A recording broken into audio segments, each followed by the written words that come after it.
বাংলাদেশের পূর্বাঞ্চলে সাম্প্রতিক বন্যায় ক্ষতিগ্রস্তদের জন্য ১.৮৫ মিলিয়ন মার্কিন ডলার মানবিক সহায়তা দিয়েছে সুইডেন। বৃহস্পতিবার ঢাকার সুইডিশ দূতাবাস থেকে পাঠানো এক প্রেস বিজ্ঞপ্তিতে এ তথ্য জানানো হয়েছে।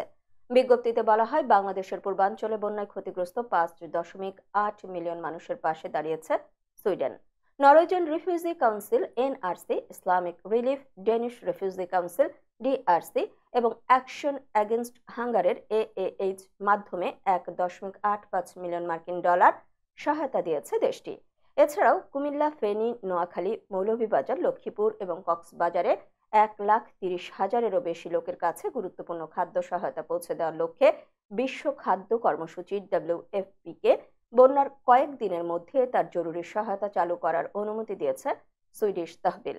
সুইডেন বিশ্বব্যাপী অন্যতম বৃহৎ মানবিক দাতা এবং জাতিসংঘের সেন্ট্রাল ইমার্জেন্সি রেসপন্স ফান্ড এর শীর্ষ দাতা, যেটি সম্প্রতি বন্যায় সাড়া দিয়ে $৪ মিলিয়ন বরাদ্দ করেছে।